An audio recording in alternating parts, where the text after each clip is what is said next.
सावन में मंगलवार के दिन माँ गौरी की पूजा अर्चना की जाती है। इसे ही मंगला गौरी व्रत के नाम से जाना जाता है।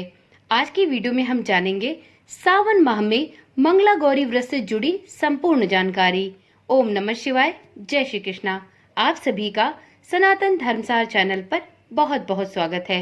मित्रों, इस साल सावन माह की शुरुआत 22 जुलाई 2024 से हुई है और इसका समापन 19 अगस्त के दिन होगा। इस माह में भगवान शिव की पूजा का विधान है। इस साल सावन पूरे 29 दिनों का होने जा रहा है। इस साल सावन 19 अगस्त को समाप्त होगा। इस साल का पहला मंगला गौरी व्रत मंगलवार 23 जुलाई को रखा जाएगा। जैसा कि हम सभी जानते हैं कि सावन माह के सोमवार में महादेव की पूजा की जाती है। वहीं इस दौरान आने वाले प्रत्येक मंगलवार को मंगला गौरी का व्रत रखा जाता है। यह उपवास अखंड सुहाग, संतान प्राप्ति, संतान की रक्षा इत्यादि के लिए किया जाता है। इस दिन भगवान शिव और माता पार्वती की पूजा करना बहुत लाभप्रद होता है। मंगला गौरी का यह व्रत सुहागिन महिलाओं के लिए बेहद ही खास होता है। मान्यता है कि इस उपवास को रखने से वैवाहिक जीवन में खुशहाली के योग बनते हैं। वहीं कुंवारी लड़कियां भी ये उपवास रखती हैं, क्योंकि इस व्रत को करने से मनचाहे वर की प्राप्ति होती है।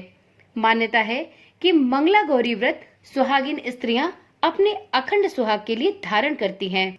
सावन के प्रत्येक मंगलवार को यह व्रत धारण करने से ही इसका नाम मंगला और इस दिन माता गौरी की पूजा की जाती है, इसलिए गौरी नाम से प्रचलित है। इस प्रकार से इस व्रत को मंगला गौरी के नाम से जाना जाता है।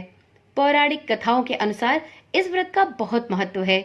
माता पार्वती की पूजा अर्चना करना प्रत्येक स्त्री के लिए सौभाग्यवती होने का आशीर्वाद होता है। कुंवारी कन्या अगर यह गौरी व्रत धारण करती हैं, तो उन्हें भी सुयोग्य वर की प्राप्ति होती है तथा विवाह में हो रही अड़चनें भी दूर हो जाती हैं। सुहागिन स्त्रियां इस व्रत को अपने पति की लंबी आयु अर्थात अखंड सौभाग्य होने की लालसा में रखती हैं। और इस व्रत की खास मान्यता ये भी है कि यदि किसी कन्या का विवाह मांगलिक होने की वजह से नहीं हो रहा है, अर्थात उसकी कुंडली में मंगल 1, 4, 7, 8 और 12वें घर में उपस्थित हो तो मंगल दोष बनता है। तो ऐसी स्थिति में कन्या का विवाह नहीं हो पाता। इसलिए मंगला गौरी का व्रत रखने की सलाह दी जाती है। मंगलवार के दिन मंगला गौरी के साथ साथ हनुमान जी के चरण से सिंदूर लेकर उसका टीका माथे पर लगाने से मंगल दोष समाप्त हो जाता है तथा कन्या को सुयोग्य वर की प्राप्ति होती है। चलिए वीडियो में आगे जानते हैं मंगला गौरी व्रत की सावन माह में कौन कौन सी तिथियां पड़ने वाली हैं। मित्रों, इस वर्ष सावन या श्रावण माह का प्रारंभ सोमवार 22 जुलाई से हो रहा है। ऐसे में सावन का पहला मंगल मंगला गौरी व्रत के नाम से जाना जाएगा। इस बार सावन माह में मंगला गौरी के 4 व्रत पड़ने वाले हैं। पहला व्रत 23 जुलाई को पड़ेगा, दूसरा व्रत 30 जुलाई को, तीसरा मंगला गौरी का व्रत 6 अगस्त को और चौथा मंगला गौरी का व्रत 13 अगस्त को पड़ेगा। इस प्रकार से इस वर्ष के सावन माह में कुल 4 मंगला गौरी के व्रत पड़ेंगे। मंगला गौरी व्रत सुहागिन महिलाओं के लिए बहुत खास होता है। यह व्रत पति की लंबी आयु के लिए रखा जाता है। साथ ही वैवाहिक जीवन में चल रही समस्याओं का निवारण भी और अखंड सौभाग्य की प्राप्ति भी इस एक मंगला गौरी के व्रत से सुनिश्चित होता है। धार्मिक मान्यताओं के अनुसार मंगला गौरी का व्रत रखने से व्यक्ति की कुंडली में स्थित मंगल दोष दूर होता है। इस दौरान महादेव और माता पार्वती की पूजा एक साथ करने से जीवन में सुख समृद्धि बनी रहती है। चलिए जानते हैं मंगला गौरी व्रत की पूजा विधि। मित्रों, मंगला गौरी व्रत के दिन सुबह जल्दी उठकर स्नान कर ले। इसके बाद स्वच्छ एवं साफ वस्त्र धारण करें। फिर आप एक चौकी लेकर उस पर लाल रंग का वस्त्र बिछाएं। अब इस चौकी पर माँ गौरी की प्रतिमा स्थापित करें और व्रत पूजा से संबंधित सभी सामग्रियों को जुटा ले। इसके बाद माँ मंगला गौरी के समक्ष व्रत का संकल्प करें और आटे से बना हुआ दीपक प्रज्वलित करें। फिर माँ गौरी की विधि अनुसार पूजा करते हुए उन्हें फल फूल आदि अर्पित करें। अंत में आरती करें और सुख समृद्धि की प्रार्थना करते हुए पूजा को संपूर्ण करें। मित्रों, मंगला गौरी का व्रत रखकर अपने कुछ विशेष लक्ष्यों की पूर्ति के लिए कुछ विशेष उपाय भी अवश्य करने चाहिए। तो चलिए वीडियो में जानते हैं कि मंगला गौरी व्रत रखने के साथ ही ऐसे कौन से उपाय हैं जिन्हें व्यक्ति कर कर अपने जीवन को सुखमय और सभी कष्टों से दूर कर सकता है। तो मित्रों, यदि किसी जातक के विवाह में देरी हो रही है तो उसे इसके लिए मंगला गौरी व्रत पर माँ गौरी को 16 श्रृंगार की सामग्री अर्पित करनी चाहिए। इससे माँ गौरी की असीम अनुकंपा प्राप्त होती है। इसके साथ ही इस व्रत के दिन एक मिट्टी का घड़ा बहते हुए नदी में अवश्य प्रवाहित करना चाहिए। इस उपाय को करने से व्यक्ति के जीवन में आ रही अड़चनें दूर होती हैं और यदि जातक के विवाह में बाधा आ रही है तो वह भी दूर होने लगती है। तो चलिए देखते हैं अगला उपाय। मंगला गौरी व्रत के दिन गरीबों और जरूरतमंदों में लाल मसूर की दाल और लाल वस्त्र इत्यादि दान करने चाहिए।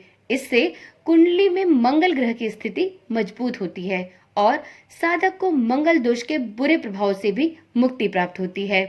इसके साथ ही माँ गौरी की पूजा के दौरान ओम गौरी शंकराय नमः मंत्र का जाप कम से कम 21 बार अवश्य करें। इससे भी कुंडली में मंगल दोष हो तो वह दूर हो जाता है। तो यह कुछ आसान से उपाय हैं जिन्हें मंगला गौरी व्रत को धारण करने वाले जातकों को अवश्य करना चाहिए। मित्रों, मंगला गौरी पूजा करते समय कुछ विशेष मंत्रों का जाप भी किया जाना चाहिए।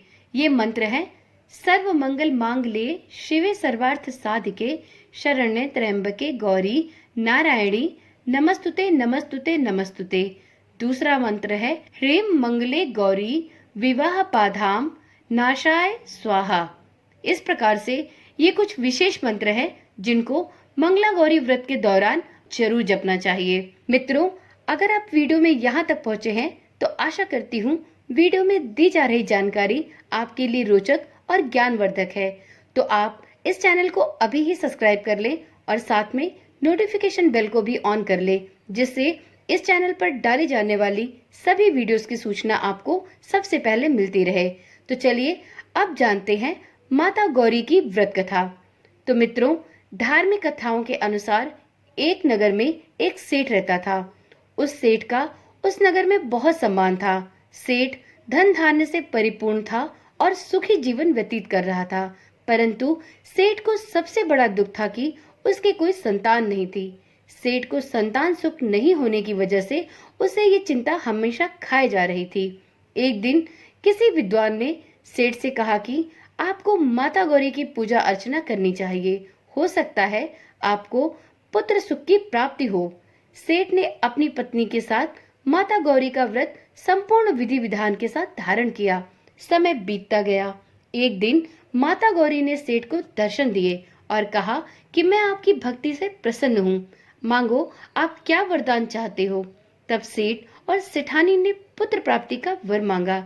माता गौरी ने सेठ से कहा कि आपको पुत्र तो प्राप्त होगा, परंतु उसकी आयु 16 वर्ष से अधिक नहीं होगी। सेठ सेठानी बहुत चिंतित हुए, परंतु उन्होंने उस वरदान को स्वीकार कर लिया। कुछ समय बाद सेठानी गर्भ से हुई और सेठ के घर में एक प्यारे से पुत्र ने जन्म लिया। सेठ ने नामकरण के वक्त पुत्र का नाम चिरायु रखा।